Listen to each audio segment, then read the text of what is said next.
रायबरेली से सोनिया का हमला, पीएम मोदी पर छोड़ा अटल तीर।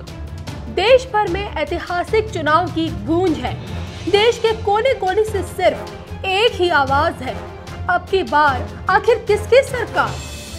चुनावी बिसात बीत चुकी है, जिस पर अब हर सियासी योद्धा अपना अपना दांव खेल रहा है। मोदी विरोध में जहां विपक्षी पार्टियां आपस में फेविकोल का जोड़ लगा रही हैं, तो वहीं मोदी सुनामी में एक बार फिर बीजेपी जीत का दावा कर रही है। मोदी विरोध की पट्टी बांधे तमाम सियासी दलों की जुबान पर सिर्फ मोदी हटाओ का नारा है। अब तक तो कांग्रेस अध्यक्ष राहुल गांधी ही पीएम मोदी पर तीखे हमले करते आए हैं, लेकिन अब इस रेस में एक ऐसी शख्सियत भी उतर चुकी है जो भारतीय राजनीति में किसी परिचय की मोहताज नहीं है। जी हाँ, आपने ठीक समझा, 19 सालों तक पार्टी की कमान थामने वाली सोनिया गांधी। जब सोनिया गांधी के सामने अजय पीएम मोदी से जुड़ा सवाल आया तो वो भी बौखला गई और अपनी इसी बौखलाहट में अटल जी की हार याद दिलाने लगी। आप भी सुनिए सोनिया गांधी ने क्या कुछ कहा। Invincible, you think so? Not at all. Not at all. Don't forget 2004. Don't forget 2004. IG was invincible. But we won. जब चुनावी मैदान में उतरी सोनिया, तब मोदी पर छोड़े तीखे तीर।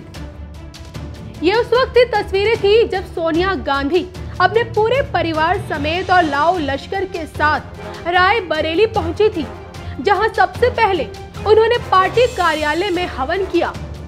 फिर उसके बाद रायबरेली से अपना नामांकन भरा।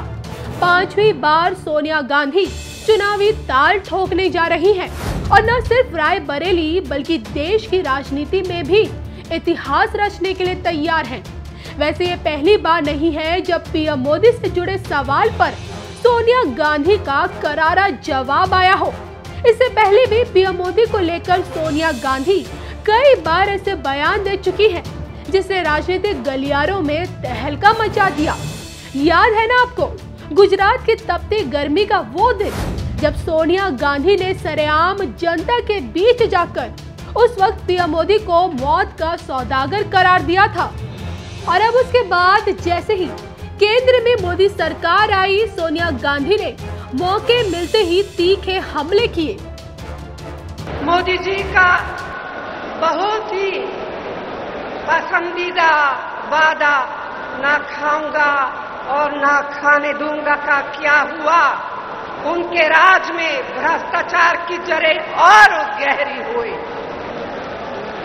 सत्ता हथियाने के लिए मोदी जी ने जितने वादे किए थे वे सब खोखले साबित हुए, झूठे साबित हुए। जो न्याय के लिए आवाज उठाती है वह मोदी सरकार के क्रोध का शिकार हो जाता है। तो देखा आपने, जब सत्ता पर कांग्रेस काबिज थी तो मोदी को मौत का सौदागर बुलाती थी, और आज जब सत्ता से विहीन है तो चोर से लेकर फेंकू न जाने क्या क्या पीएम मोदी के लिए उल्ट पटांग बोलती रहती है। आलम यह है कि अब अजय पीएम मोदी को सोनिया गांधी अटल जी की हार याद दिला रही है। अब इसे कांग्रेस की बौखलाहट कहे या फिर गलत फहमी का शिकार। फिलहाल पीएम मोदी को लेकर जो बात सोनिया गांधी ने कही है, इस पर आपकी क्या राय है, हमें कमेंट करके जरूर बताएं। बहन जी, उन उजड़ी दलित बस्तियों में दलितों की ही जमीन जिसने कब्जा किया है, उनके लिए आप किस मुंह से वोट मांगने जाओगी। और ये भी मत भूलिए, ये वही साहब है जो 1.5 दशक तक बहन जी को सद्दाम हुसैन जैसा हश्र करने की धमकी दे रहे हैं। साथियों, महामिलावट के एक और उम्मीदवार है जिनको बाबा साहब की मूर्ति को माला पहनाना भी मंजूर नहीं है। लेकिन बहन जी इनके लिए वोट मांग रही है। वहीं हमारे बबुआ वो दिन भी भूल गए जब बहन जी ने नेताजी को पागल खाने भिजवाने की सलाह दिया करती थी। साथियों, राजनीति क्या क्या न कराएं, आज हाथी साइकिल पर सवार है और निशाने पर चौकीदार है।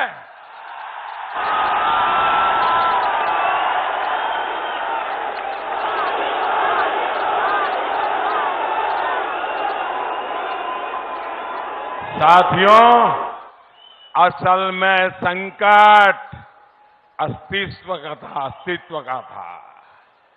इसलिए पहले की सारी गालियां पीछे छूट गई और नारा बन गया, मेरा भी माफ तुम्हारा भी माफ, वरना हो जाएंगे दोनों साथ।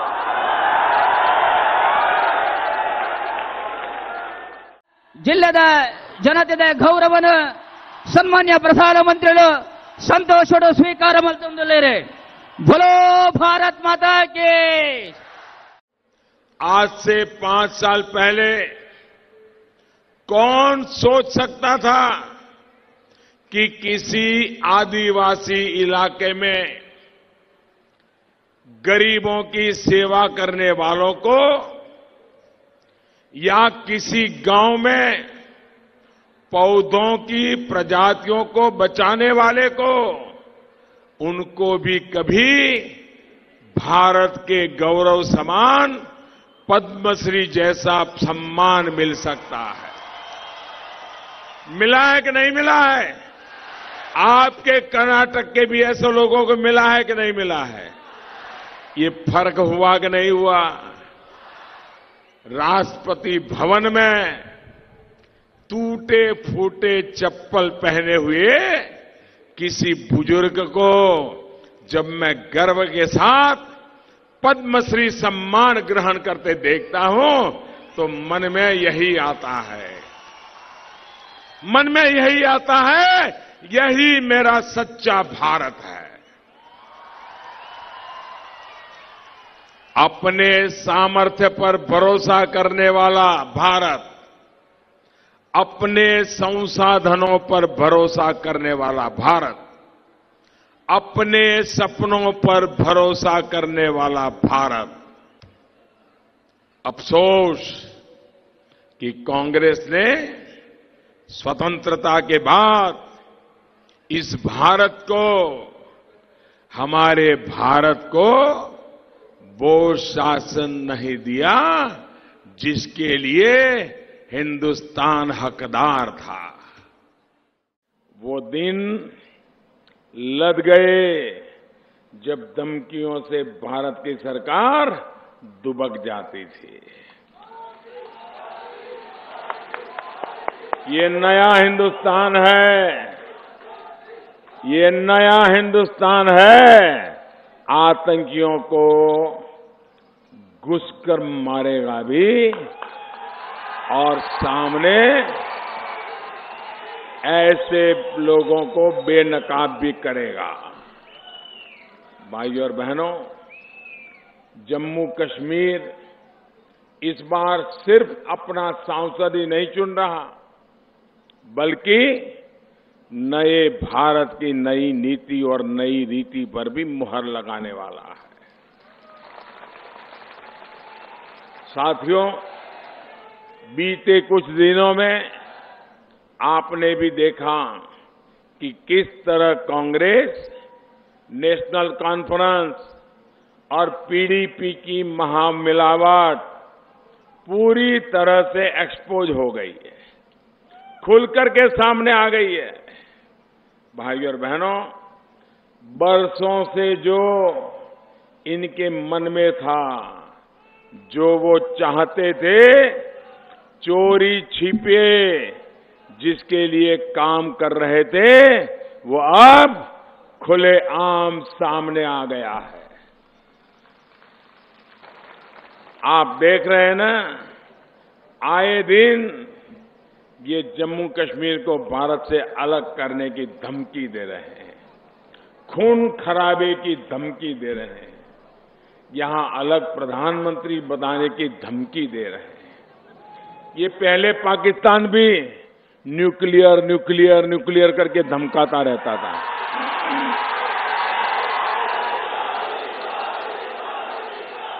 इनके न्यूक्लियर की हवा निकल गई कि नहीं निकल गई?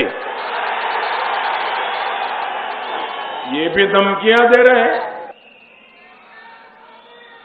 दो प्रधान, दो प्रधान, दो प्रधान। मोदी मोदी मोदी मोदी